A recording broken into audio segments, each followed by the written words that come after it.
Warning: this video may contain controversial ideas and opinions that do not align with your own. It is recommended that viewers take a deep breath, relax, and examine the entire message before reacting violently or with a keyboard response. The opinions expressed in this video represent those of a professional motorcycle camper and may conflict greatly with the casual weekend car campers that only prepare boil-and-bag meals 3 times per year. Use caution. So I made a video last year that was very controversial. It was a short video talking about why the FireBox was not a good fit for me personally. I did not expect the outrage. Hundreds of negative reactions and comments. From a few of those comments, however, I did learn a couple of methods for using the stove that I wasn't aware of. So I wanted to re-examine this stove. I also thought about apologizing to those people that I had offended by crushing their hopes and dreams with reality. But if you know me, you know that is not my style. Instead, I decided to double down and bring you 6 reasons why FireBox still sucks. Now don't get me wrong, I love the idea of this little thing and all the other little twig stoves. I love the idea of having limitless fuel and using twigs and sticks to burn as fuel. That's a great idea. But why do I still not use my FireBox? Well, number one, I would say for me, the number one reason is the limiting dimensions of this stove. I have to cook everything on top of here. So in other words, I can't have 2 pans going. I can't have 2 steaks going. Sure, they make a bigger grill for the top of this, but it doesn't really cook your steaks. Unless you're just cooking like 4 sausages, 1 hamburger patty, 1 small steak. There's just too many limitations for this tiny little stove. If you're gonna start a fire, why do you have to have such a little fire? Why can't you have a big fire and just use a bigger grill? And that's what I've decided to do. If you're gonna go to the trouble to start a fire with wood, you might as well have a big fire, or a bigger fire than this, something that actually can cook a couple of items maybe. I mostly camp by myself, but sometimes I bring a camper or 2 along. It'd be nice to say, hey, I got 2 pots of stuff here boiling, or I can make some coffee and some breakfast at the same time. And you just can't really do that with this stove.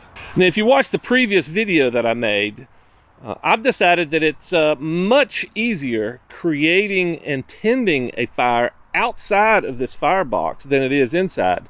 I bought this grill because I love the idea of just finding twigs on the ground. Twigs are everywhere, and I really love that idea. But cooking with twigs is a completely different animal, and that took me a while to discover that. So feeding twigs constantly inside this box here is a pain in the butt, especially if you've got some kind of a complex cooking going on. If you're preparing your food while you're cooking, it's almost impossible. You're gonna burn something or your fire's gonna go out. That's what I have found.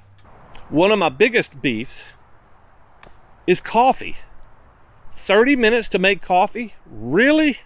30 minutes. It's gonna take me 30 minutes to get a fire going, and it's probably gonna take another 10 minutes to get the coffee boiling, the hot water boiling. So coffee's just a pain in the ass. I'd rather just use my stove, unless I'm cooking a big meal. But still, it goes back to the original constraint. I can't boil coffee and cook food at the same time. The biggest recommendations I got from comments in the last video was alternative fuels. Well, if that sucks, if you don't like using the twigs, and then, if all that sucks, there were 3 suggestions, 3 main suggestions. Alcohol stove, which I have, which is a pain in the butt to carry alcohol. Wood pellets, which I've never used, and I don't want to carry wood pellets. Or a Swedish torch. Swedish torch is the closest thing to a good suggestion that I got, because it appears that it does last a long time and you can cook a lot of stuff, but you're still dealing with the constraints of one little small area to cook on. Number 5, if you're not using free fuel, what's the point?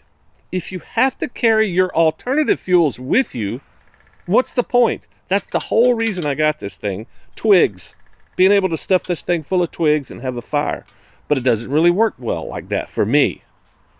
If you have to carry wood pellets, if you have to carry an alcohol stove and heavy, bulky alcohol container with you, what's the point of this? I might as well bring another stove. The closest thing that I got to having a good solution was that Swedish torch method. That's kind of cool. Long burning wood. I like that idea, but you still have to process wood. The twigs go away at that point. You still have to spend time cutting up a Swedish torch and splitting it and putting it in there, catching it on fire. And you still pretty much get one burn unless you prepare all your Swedish torches at one time.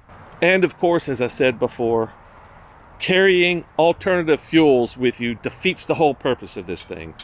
I like this idea because theoretically, I could live out in the woods for weeks and months and not have to go buy fuel or track down fuel. So that eliminates wood pellets and alcohol stoves. If I want to do anything else, I have to process wood. So the twig fuel concept, it's not good long term. You're going to have somebody feeding twigs into the stove and tending the fire, somebody else cooking and prepping. And you still have this tiny little space. It just doesn't work. I think one of the most important objections that I have is that it really, when it comes down to it, it's just a gadget. It's kind of cool. I like the design. It's built well, but it's a gadget. My trouble is I spent $200 on this gadget and it doesn't really work. For 30 bucks, yeah, maybe go get you something that you can put an alcohol stove in, and maybe you can get by with something like that. But I've already got a stove, so it's just a gadget. For $200, I can go down to the truck stop and get a lot lizard. I've heard they're a lot more fun. If you're driving around in a car or an RV or staying in one place for a long period of time, this might be a good application for you. But if you're a hiker or a biker like me, I don't have a lot of room, and I sure as hell don't need a lot more weight, and this thing is heavy and bulky. It's just not a good fit for me, and I would say probably not for most bikers.